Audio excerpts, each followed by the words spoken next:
All right, guys, we're back with episode 5 of the Performance Matters podcast. Coach Miles here on your right. Today we're joined by a very special guest, our boy Anthony Federico, currently of the Calgary Stampeders. I've had the pleasure of knowing Anthony for probably about 15 years now. Pretty cool, kind of full circle. I was able to play beside him in high school, right? Played with him. Played against him then when I was at Laurier. He was at Queens, and now being able to trade him has been a pretty cool journey. So Anthony, welcome to the show. I appreciate you having me on, man. And we're just going to shoot the breeze a little bit, right? So let's get right into it. Every week I'm on this podcast, I keep raving about how, I say people are so, kids are lazy these days, kids are different, and I'm the biggest advocate of the opposite, right? I'm like, they're not lazy, they just need to be led, right? So I think constantly being exposed to stories like yours is really good. So I'd like you to maybe just kind of go through your whole kind of football journey, because there was a lot of trials and tribulations, right? Like, there is no easy route to the pros. I understand that, but your path has been probably harder than a lot of other people's, and you're so humble you don't really talk about it very much. But I think just giving that perspective of the 100 different times where you probably could have quit, or other people probably would have quit, and you chose not to, and obviously it's got you kind of where you are now. Let's just kind of go through your journey, and like I said, maybe hopefully give some people out there some extra perspective. Yeah, man. It's been a great journey. But it started when I was just a kid, man. I was blessed to grow up in a neighborhood where there's a bunch of older kids, man. Me and my younger brother Nick were the youngest kids in the neighborhood. And every single day after school, we were out on the front line playing any type of sport. And then one of the older kids, he got into football before me and my younger brother did. Kind of introduced us to the game. We used to go to his house on Sundays and watch Bills games in his garage. Go Bills! And then my love for the game just grew from there. Putting a bucket on in grade 6 for the first time. Finally being able to play the sport that I love. Right.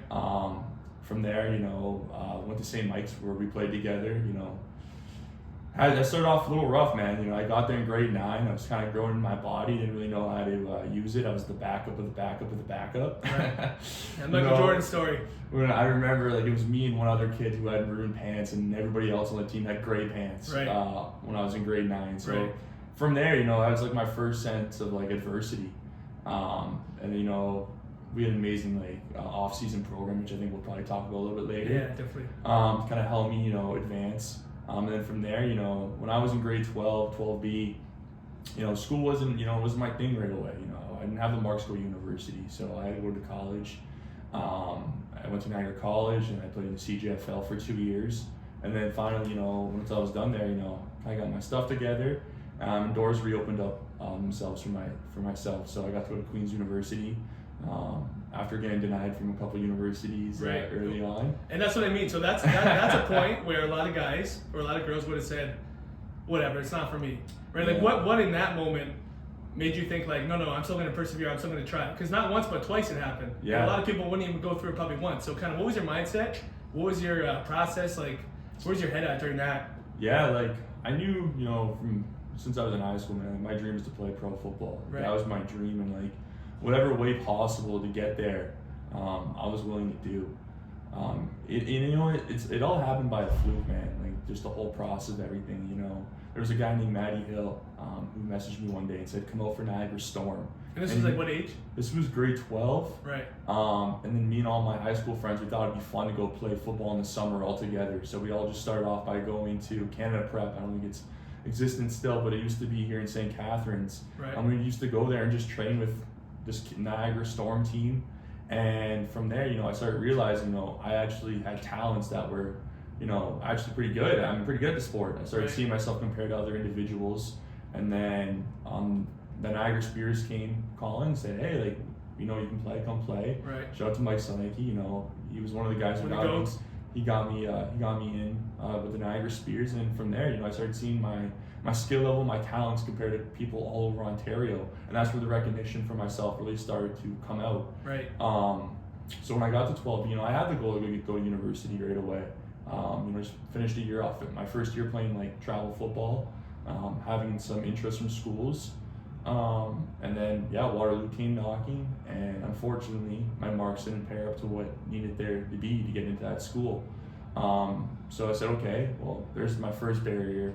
what am I going to do about that? Like, Right. what are my options now? Am I going to shy away, or am I going to kick the door down and run headfirst through Exactly. So thankfully, you know, the relationships I built with the Niagara Spears was amazing. Where Brian Dugan and Mike Slinky brought me into a team called the Hamilton Hurricanes, a CJFL team out in Hamilton. Right. And then Mike Samuel reached out to me and said, "Hey man, like your football career doesn't need to end here, man. Like we got guys at the time where the CJFL in Ontario was. It was for guys basically finishing university, needing to go back to the pros or go to the pros. Right. Players who just got released from CFL teams. So here I am as an 18-year-old now against 24-year-olds, guys who just got cut from CFL rosters. I'm starting to see, okay, now I'm actually, you know, my talents and my skills are comparing to theirs. You know, I'm being able to win. I'm setting myself, you know, apart from others that are, you know, 4 or 5 years older than me. So I'm starting to really see, you know, I kind of have something here. Right. And then after my first year of college, you know, I was like, you know, I want to still go to university, but still the marks weren't there. So I went through that whole signing process all over again. And then for once again, getting turned down. And, you know, there was moments where like, is this really going to happen? Like, Of course, it's natural, of course. exactly. Yeah. But to me, I said, well, okay, well, I still have a year of college left to go. And I know that with college marks, I can use those to get into university. So let's give this another shot. Let's keep going here. There's no reason to stop now. Right. So thankfully, you know, when I was done my second year at Niagara, everything, you know, that I wanted was starting to come true. You know, doors reopened up for themselves, and, you know, Queens came knocking. They said, hey man, like we want you to come here still. And, you know, I got recruited by them when I was in 12B. So for them to kind of hold on for those 2-3 years, it meant a lot. You know, Dave Levy played a huge part in all of that. But yeah, and then once I got to Queens, you know, it wasn't a breeze there either. Of course, one of the toughest academic institutions in the country. I Right? had a really hard time my first year there. And not in an easy program either. I mean, there's no easy programs, but you're studying econ. That's no walk in the park, right? And that was my first time really away from home. You know, it was crazy. You know, I finished my first semester with a 0.05 GPA, and I'll never forget it. You know, Right. I'm sitting down right before Christmas break with, you know, the coaches there, our academic coach, and they said like, man, like you really got to get your stuff together here, or like Right. you're gonna Student be gone. athlete, right? Student Do athlete. you really want to play football, or do you not want to play football? Like Right. this is a whole component of it. So I had to again go back home, change my mindset. Like, yo, I'm not here just to play football. I got to get a degree because, you know, you got to have the marks to play football here. You know, you need a certain, you know, GPA just to get an athletic scholarship. You got to have a certain GPA to just be eligible to play. And you always have it in the back of your mind that even if you're going to go to the NFL, there's still got to be a life after football, right? So I'm going to have to get some type of schooling, set myself up for I'm not going to play football till I'm 60, 100%. right? No one's ever done it. It's not going to happen. So there's always that in the back of your mind too, because you started right from the second you got on campus, right? You went in and earned that spot right away. So let's maybe talk about that real quick, what that was like. Going in as a freshman, a lot of guys are just coming in with the mindset of like, let me just make the team, let me just try to dress and then see what happens. But you went in there and you were able to start right away. So what was that process like? This is a blessing, honestly. You know, I came in there to work, and thankfully, you know, someone who means a lot to me still this day, Coach Ryan McManus, man, like I saw something in me that a lot of people didn't see in me, and you know, that's something I'll never forget. You know, like when I tell you, I probably gave him every reason not to want to play me, right. Not knowing the playbook, you know, messing up, giving attitude sometimes.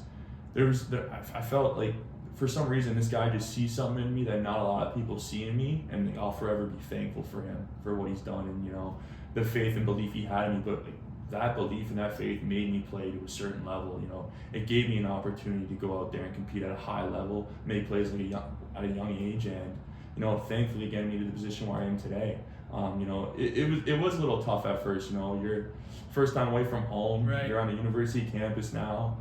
But thankfully, I think I prepared myself in a great way where it came to, you know, training. You know, in my time in the CJFL, playing with older guys. Right. Where I got there, okay, I'm like, this isn't as big of a culture shock to me because I've been in this situation before. Like, I'm not scared to compete. You know, it's one of my favorite things to do.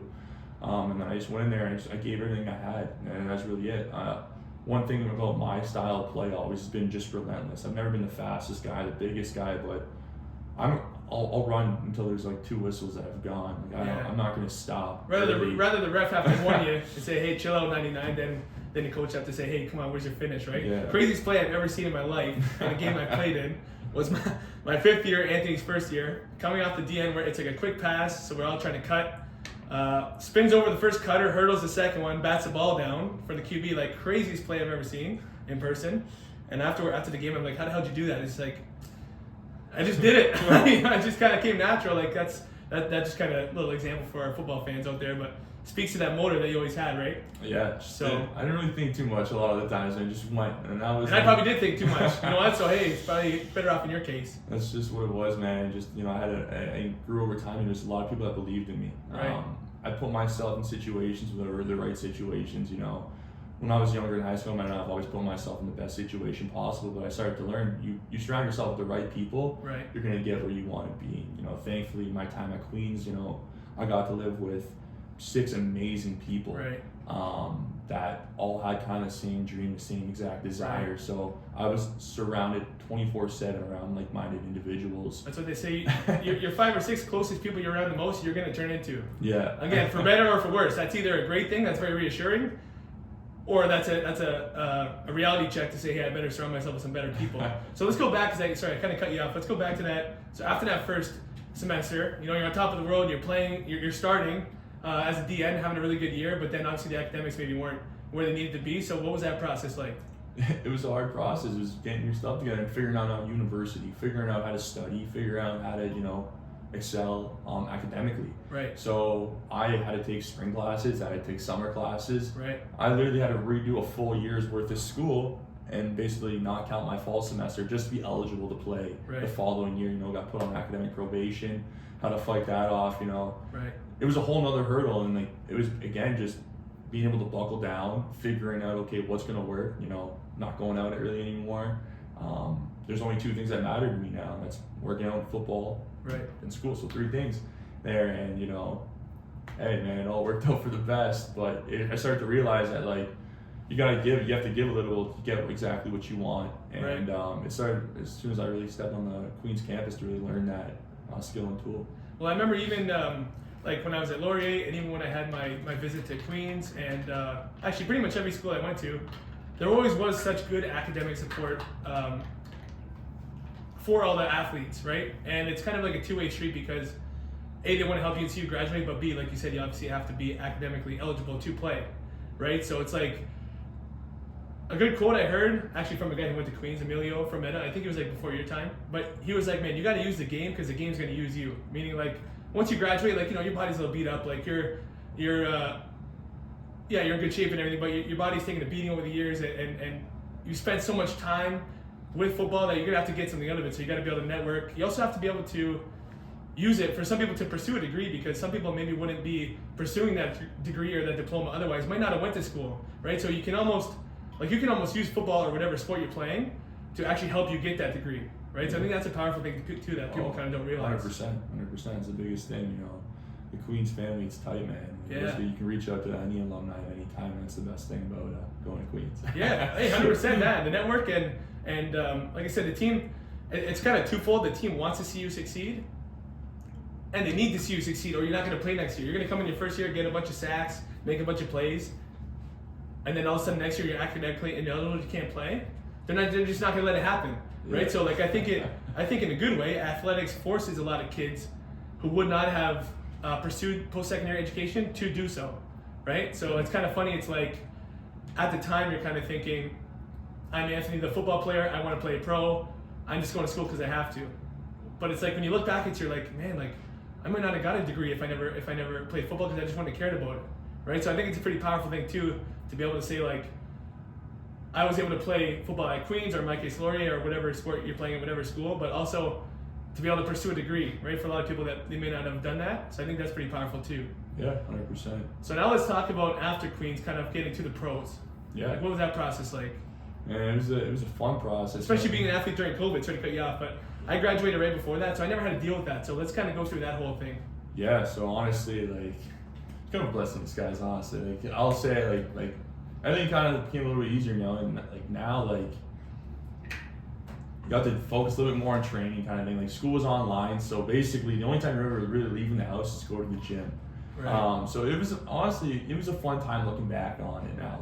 Me and all my housemates, we went to a gym on the other side of Kingston because Queens had a bunch of COVID restrictions. Right. And there's this one random gym out in Kingston that didn't care about any of the restrictions, and they just let us free willy everything. Shout out them. Yeah, man. So we would go there every single day, and we trained like this was before we knew that the season wasn't gonna happen. Right. And I think that would be 21. Because that announcement was pretty late. Yeah. So we just trained every single day like there was gonna be a season. Like, we did not take any days off. Stay ready so you don't have to get ready. Exactly. So we literally, like, all of us would get out there. We had other teammates that would come to that gym, and we would just train our butts off every single day in there. And literally you just go home, do some school, and that was really your day. Like, there's nothing better than just doing a little bit of school and just training. Like, it was like you were living like a little bit of a dream. But honestly, that just transition from Queens to the pros, it was a fun one, man. Like, we, you know, with COVID happening, I got to come home for my combine prep, where we got to do one of the best combine preps I think a person could possibly have. Yeah, one of my proudest career moments, right? I'll say that right now, 100%. One of my proudest. The way we handled that, the way you handled it. You know, when you got drafted, I had the Instagram post, and I remember the caption. I said something like, "This guy's been a pro for years. Now it's just official on paper." And I meant it, because everything you did up until that point, you approach it like a professional, right? Like, dress for the job you want, not the job you got. So you already were handling your nutrition. You're doing the schooling to the best of your ability. When you needed help, you're getting help, right? You're doing the extra training, like you said.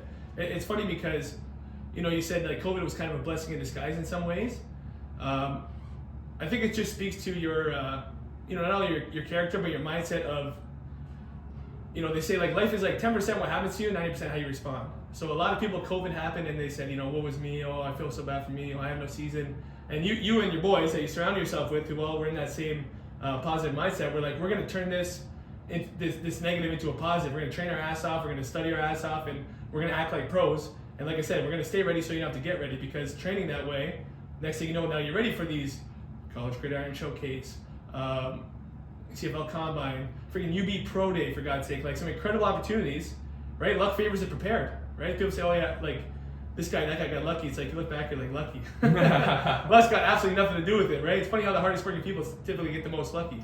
Yeah, no, it was the best, man. Like, we had an amazing time going through that entire process, and you know, it was like maybe 2 weeks out from UB Pro Day where we got that call, like, hey man, just to let you know, like, you're gonna go to this event. Yeah. Sounds good. Like, we're ready. We've been ready. Absolutely. So we went there, and like, dude, what a dream come true, man. Dream come true. Coolest day, right? One of my coolest days. See all the NFL, career, like guys just all around you and stuff like that. And wow, this is like becoming like, you know, a reality now. Right.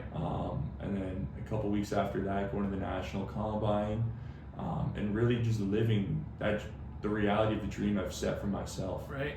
And then a week after that, going to the Buffalo Bills. Oh, the local day. Yeah. Man, oh my God, like, exactly. Growing up as a Bills fan, being able to go there, Incredible. man, you're in the locker. Like it was all so surreal, and like it's a true blessing, 100%.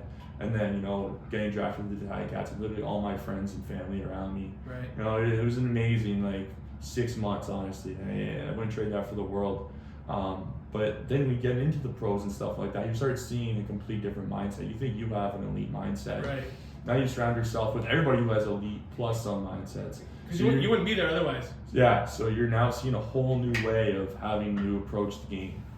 And it's not just, you know, being the best, you know, guy in the weight room. You gotta be an elite athlete, elite professional, both in the film room, on the field, in the weight room, in the recovery room, in your diet. It's literally a 24/7 job now at this point. Right. And you're learning that from older vets who've now been in the league for 10 plus years. You know, when I first got in the league, I was blessed, man. Like, again, I was in an older D-line room these guys have been in the league now for some time. Right. And kind of just teaching me the ways on how to, you know, handle myself, you know, what I have to do extra. And finally, you know, it's kind of led me, you know, the last like 2-3 years where, you know, adversity still kind of hit my chin a little bit. Right. And it's all about just like, you know, how are you going to handle yourself? Like, what are you going to do about it? Like, right. no one really cares, honestly. Right. It's either you can quit or you can keep going. It's up to you at this point. You know, you're 27, you don't got no one holding your hand no more. Right. Figure it out. What do you want to do about it? Right. And I've just kind of always had the mindset, just all in, brother. That's it. Absolutely. That's I want to talk a little bit too about another story that obviously nobody would know. It's kind of about your preparation. What set you apart at the CFL Combine process, other than, you know, you jumped out of the gym, you had a crazy 5-10-5 and L drill and 40 and really good one-on-ones. But it's funny, I think people don't realize sometimes in this world, like we'll have interns or like coaches come and maybe they want to work here and they'll interview and we'll say like, what makes you think that you're fit for the position? And they might say, well, I have a kin degree. And we're like, yes. That's literally that's like you just paid your cover to get in the club, sure. But so does everybody else that comes in here. So what's going to set you apart? So I kind of want to talk about, in your interviews, maybe what would have set you apart from some of the other potential CFL draft hopefuls? I think it was just like my preparation going into everything.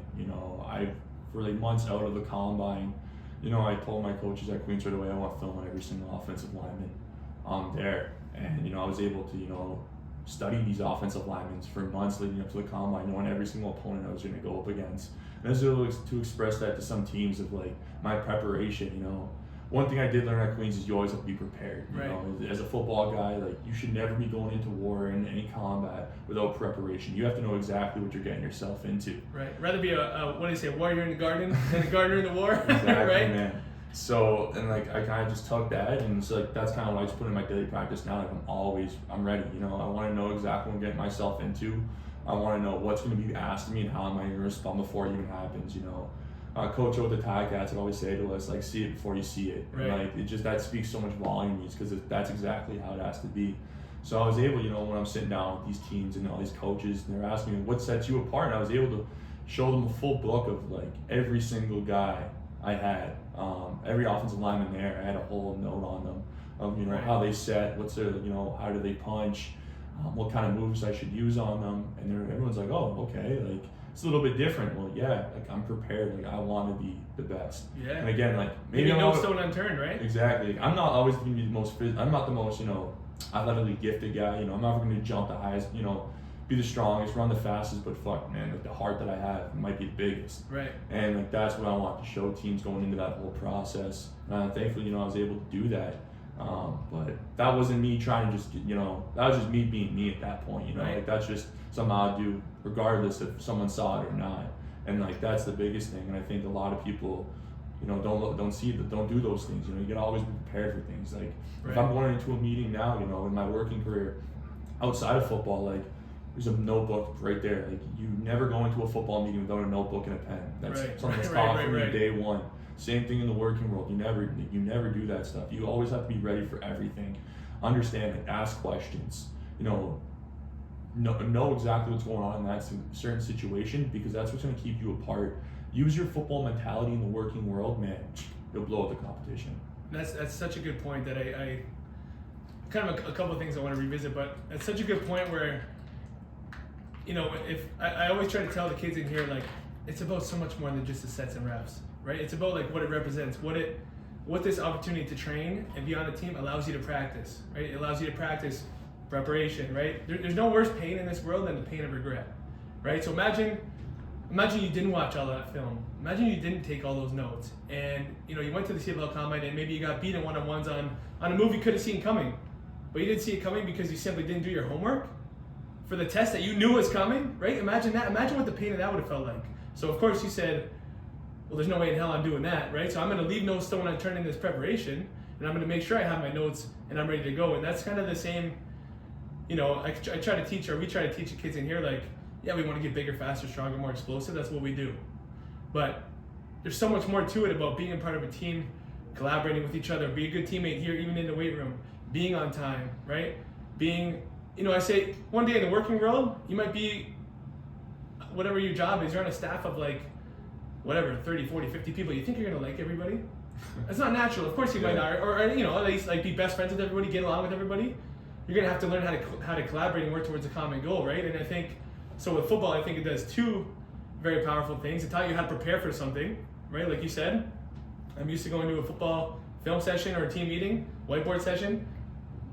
It's unacceptable for me to show up without my book and my pen, right? That's just ingrained, right? So again, sports teaching you a very valuable lesson. Being on time, like I'm sure it's the same at every school. If we were late for meetings, like it was not good. I'll just say that, right? It was not good. So these things are just constantly ingrained in you. Where I think being a varsity athlete, no matter what sport you play, it almost makes life after feel easy. Yeah. It makes life feel like a deload. When I first came here with Matrix, like I didn't know him before I came for my interview, so he was asking me all the fair questions, like you're gonna have 6 a.m. clients, like you're gonna be able to handle it. I'm like, well, I've been doing 6 a.m. lifts at Laurier for 5 years. So yeah, it's really nothing new. okay, well, he's like, well, some days you might have to work 6 a.m. to 8 p.m. How are you going to handle that? You're going to be able to do that? And I'm like, most days now, my day is, and I would lay it out, oh, look, 6 a.m. to 8 p.m. It's nothing new, right? It's applied to a different arena in this case, my professional career instead of my academic career, but it's no different, right? So I think it's so powerful. It's so powerful what sports can do for you. And especially when you can, move away, like you said, live in a new city, you get a lot of things you got to figure out, right? How to cook, how to manage your own time, how to, mommy's not there waking you up. You got to set your alarm. As simple as it is, practicing this stuff all throughout your life as a varsity athlete makes life after so much easier, right? So I think that's the biggest thing I think we try to instill with the kids is that you have to use sports for more than we all want to win. Okay, none of us want to. You don't sign up to play these competitive sports just to have fun. Like we all want to win, we all want to be the best, we all want to win the awards, whatever.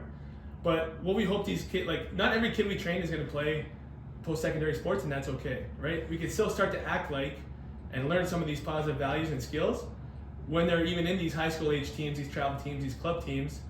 Like I said, how to be a good teammate, how to push yourself to be your best, which makes everybody else around you better, how to manage your time, right? How to be punctual, be held to the team standards, right? Whether you might not always like them or agree with them, how to receive feedback. I think that's a big thing too. I think in sports, especially when you get to that university and even in the pros for yourself level, when your coaches are making their living based on your performance, the coaching and instruction and pressure they put on you is going to be a little bit elevated, right? And that's not, it's only fair, right? Like I said last week on the podcast, just to revisit real quick, the first time I realized I was in like a different, the St. Just high school, I'm not at in Kansas anymore, was when the coach said to another guy in my first year recruiting class, like, I like guys that get me paid and put food on my kid's table. If you can't do it, that's okay, I'll find someone else. And I thought, man, okay, like we're here now, right? You know what I mean? Yeah. That's what it first kind of hit me. So I think that's a big thing though, to just to sum up that point is, you'd rather probably be over prepared than under prepared, right? 100%. Because again, you probably had a book on however many, 15 O-linemen or however many O-linemen show up to the combine.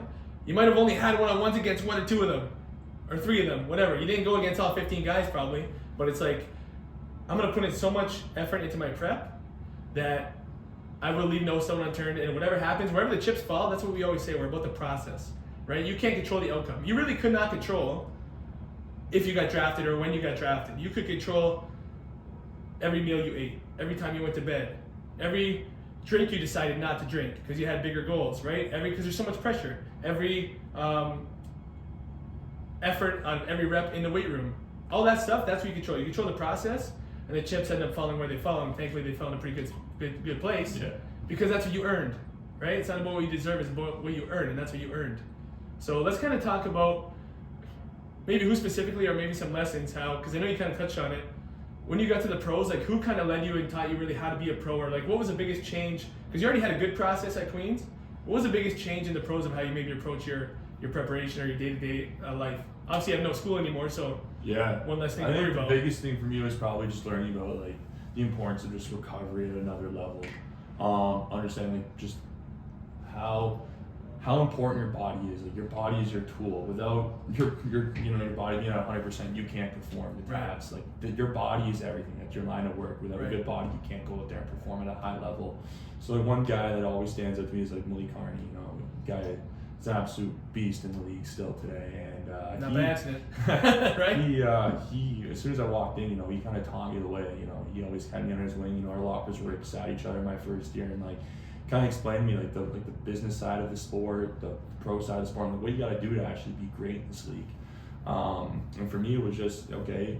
Like for me, it's like I can only watch so much film. Okay, like until I'm like okay, I'm starting to understand this a little bit. But for me, the biggest transition was one, like just understanding how important a diet needs to be and how important recovery is for your body, because you need to go out, because what it is in the CFL and the NFL, it's a production league. If you can't produce, we'll get somebody who can. Right. So if you're banged up and you can't go out there and perform and actually produce for these guys, we'll find somebody who can. Right. And that's just the way it works. Personal. Yeah, it's not personal. Business, baby. It's just business, and like that's something you have to understand. And like you got to make sure you're always at 100%. You're gonna do whatever it takes to keep yourself at 100%, because you're the only person that can control that, really. Right. And just understanding that and taking that to a whole new level.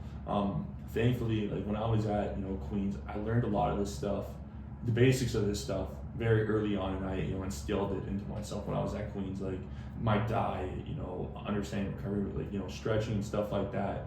But it all started literally probably when I was in like first year at Queens, man.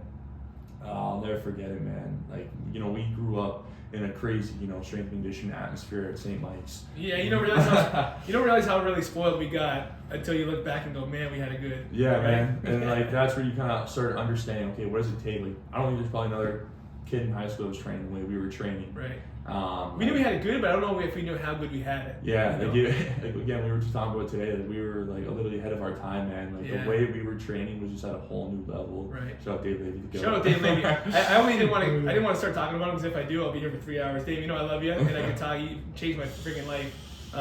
But yeah, Coach Dave Levy had us like proper training, proper the strength, the speed, the.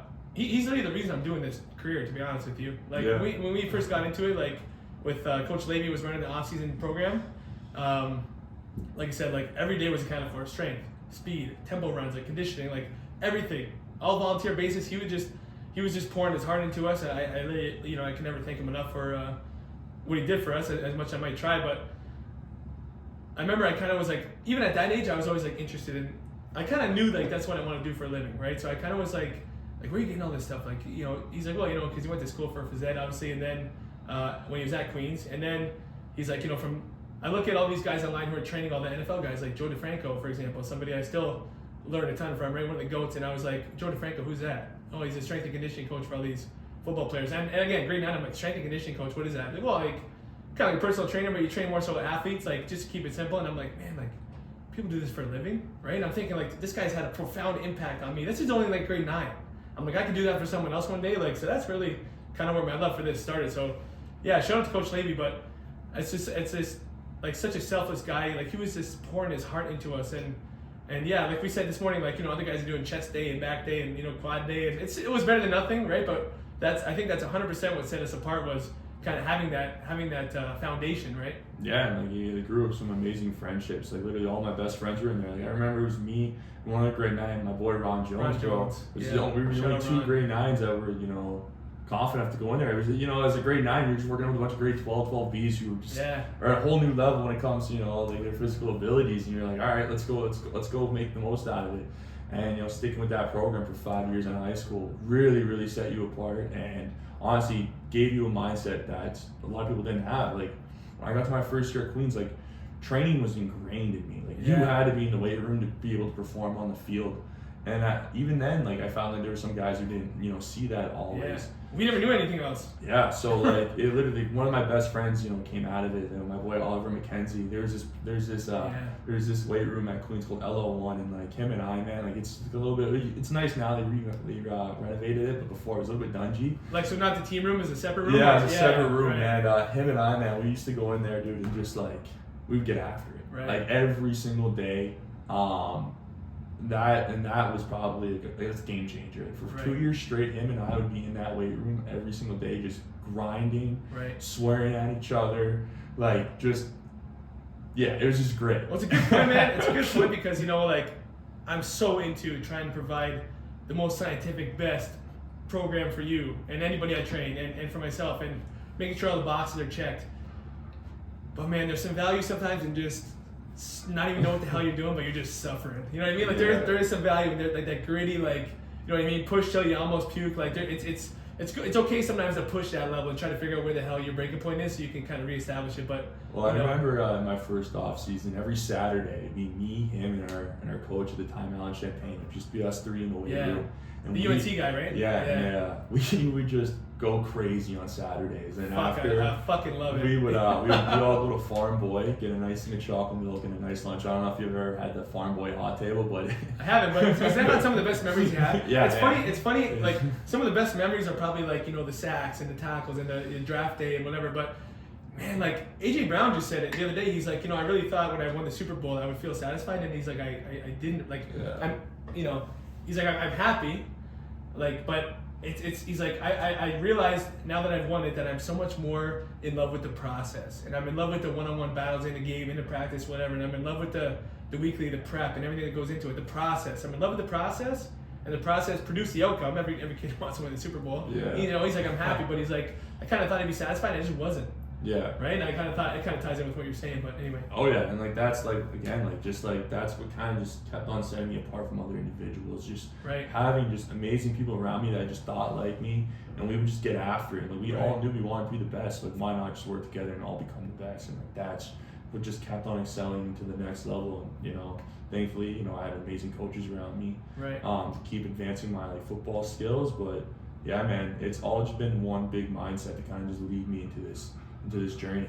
That's a perfect situation too, where it's like, I would rather always the guy that's willing to work fucking hard, and then I could read the books and do the course, and I could teach you how to work smart, instead of like today I feel there's a little bit too many people that want to work smart and they're kind of outsmarting or outsciencing the hard work aspect. I'm like, all this stuff valuable, guys, but you still have to get in the gym and suffer pretty frequently. You have to work your ass off, right? We can't skirt around it. We can't, you know, we can optimize, but there's still going to be so much value in that old-fashioned grit too. And I think hopefully that everybody that comes here to IPC gets a kind of that good balance of both. Yeah, right. We're going to scientifically work our ass off. 100%. And once you get that group going with like all your teammates and stuff like that, you form like a compete. Like, when you have that installed in you, you want to be better than the guy, like your buddy. You know, you want to bench more. You want to run faster. You want to do everything. You want to be the best, right? And once you have that like compete just mindset ingrained in you, man, it brings you to a whole new level. Especially when you're in here with your best friends, you know, you guys can push each other. You guys can say things to kind of provoke each other. Yeah, talk a little shit. Exactly. And some of the best workouts down there is when guys go off the script and guys just start, like you and Owen last week or whatever week it was, throwing more plates on it, or Nate Skeldon this week, right? Like kind of busting his chops a little bit when he was taking the plate off the sled or something. Like the program is the program, right? Or I should say, what's on the program card is the plan, but how you breathe life into it is the program. Yeah. Right. So 100%. Like, I would never. You know what I mean? If guys are down there, they want to send it, and they're being intelligent, and you know it's all good. Chasing the environment. You want to max out? Go ahead, man. Get after it. Like here and there, it's okay. It's good, man. Like compete a little bit. Feel that friction. Yeah, man. You know. That's the best thing about sport, man. Is competing every single day, man. Like that's actually not selfish. No, the best thing the best thing I could do in the gym is work my ass off and try to make you feel uncomfortable. So you got to work harder, and I would hope that you would do the same for me, right? That's kind of the biggest thing. Like, if you're in the gym and you're just kind of going through the motions and going through the reps, you might get a little better. But really, that progress is made. It's not even about if I have more weight on the bar than you, because I'm going to be better than you at some things. You're going to kick my ass in other things. It's, are you holding me to my highest standard? If you know I could put 5 more pounds on, if I know you could jump a little bit higher of a box, whatever. Like, knowing your training partner and being able to actually push them to and past their limits, like that's why we love our semi-private. Like, you know, private training is great, but semi-private, everybody in here is on their own program, but you see people in there that, you know, the magic of IPC is the people in there pushing people that they don't even know sometimes, or they don't know yet, right? Oh, come on, you can throw another plate on there. And it's you know, in the moment, it's playful. It's all like, you know, they're just kind of whatever. But you look back and you're like, that's why everybody that comes here is so successful. It's the culture. And the culture is not us throwing up a bunch of motivational quotes on the wall and hoping that people follow them. The culture is the people, right? It's not buying the best bars you can buy or the best racks. Like, yeah, we do that stuff so that because you guys deserve the best, but that is so far from the point. The point is people getting in. You see somebody on the erg and you're kind of chirping at them, come on, push a little harder. Even if you don't even know what the hell they're doing and what the pace is supposed to be, just having that culture and that community, I think that's kind of where the most progress is going to be made, right? 100%, man. Just having that culture, man, is what really builds you up, man. Like, those are again, we were just saying, like, those are the memories you will never forget, man. Like, that first summer, I still remember vividly that first summer with Dan Saravelli, with Eli Sacco, with all those guys, and we were having those training sessions. I still remember those training sessions when we were supposed to be closed and we had our outdoor gym set up. I still remember guys puking over the railing, grabbing the bar, doing another rep. Like, man, that's the shit I'll never forget. I can do this shit for 40 years. Those will still be some of my favorite memories. Oh yeah. Right? Because those are the process situations or process moments that lead to the favorable outcomes. Yeah. Right? Never in that moment did guys say, I'm doing this because I want to get drafted. They just said, I'm just doing it because I want to get better. And again, in that group setting, I can't be the guy tapping out. I can't be the one that's not finishing when I look over and the other guy, he's in that case, he's in the same 40-degree heat wave I'm in.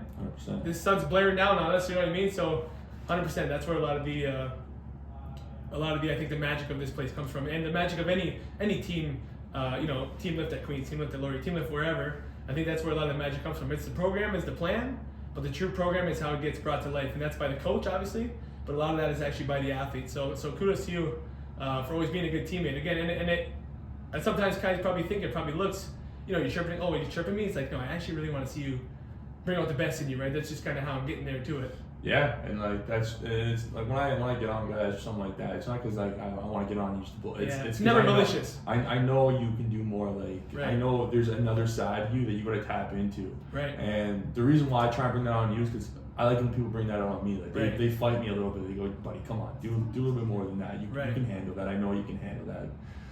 And so it's like when I get that, it's like I know what that can do to somebody. I know like the power it brings. It's like, yeah, man, 100%. Put another 10 on there. Like I know you can do it. Don't take it off and finish. Right, 100%. That's what we were talking about last week. That even if you don't always like it in the moment, that athletes respond well to truth. Right. So that's from coach to athlete, but it's also from athlete to athlete. Right, from the guy beside you. And the thing is too, if we're on the same team and I'm O-line and you're D-line, the better and stronger you get, the better I get now because I'm going to practice against you every day. Right, and vice versa. So it's like, it's a little bit selfish, but in a healthy way, to be like, I need you to get better so I can get better. 100%. So put another fucking plate on there, or another whatever, and let's get after it. Do another rep, right? Because that's going to make me better in the long run. Yeah, and like, so you gotta go all out. And again, we're going back to that whole compete thing. It's just like, I'm going to go down swinging, dude. You're never going to call me out. And I think with a lot of athletes, you're never going to call me out and I'm just going to back down. Like, no athletes are going to back down. We're going to go down swinging, man. Like, I will, you want me to do like a sled push of 600 pounds, 700 pounds. Maybe I can't do that, but at least, I gotta go 20 yards, but I'm gonna at least get a 15, bro. Like, I'm gonna at least. I'm gonna die trying. Yeah, it's one of those. I'm gonna try. Right. And that mentality, that's something you build over time. It's like that callus in your mind, bro. Where once you have that, man, like I honestly truly believe you're unstoppable. Right. And regardless if you're playing sport, you're in like a working profession, like once you have the callus of like never backing down anything and just keep going, dude, I honestly believe you are unstoppable in today's like day and age, man. Because you know what I think it is? It's the ability, or it's allowing yourself the opportunity to fail and not being like, people now sometimes I think are embarrassed if they fail, right? Because I said it last week again, so without repeating too much, but life now is a highlight reel. Instagram, TikTok, whatever, it's always a highlight reel. So now I think kids sometimes are scared to fail because it's like, oh man, am I gonna be judged? Like, all I see is wins on online and stuff like that. But it's like having that humility and not caring about maybe what people think and being like, okay, I'm okay if I fail because at least I'll learn.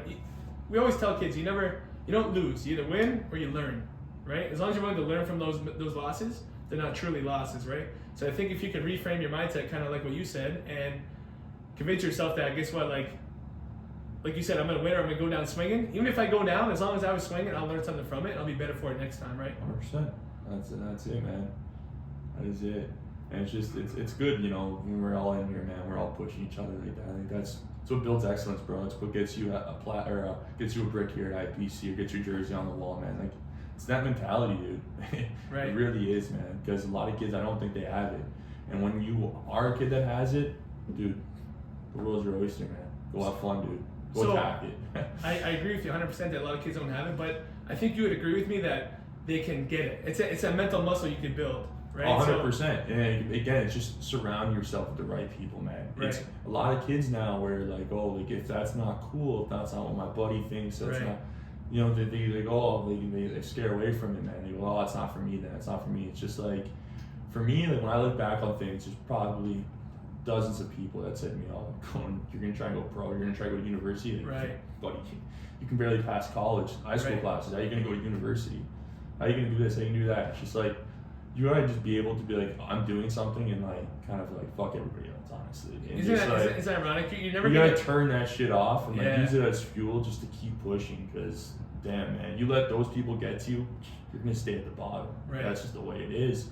And you gotta like just know deep down, like if you truly believe in it, go attack it. Like, just go do it. Like honestly, as long as your inner self is an all in on it, buddy, you'll succeed. Like don't worry about everybody else.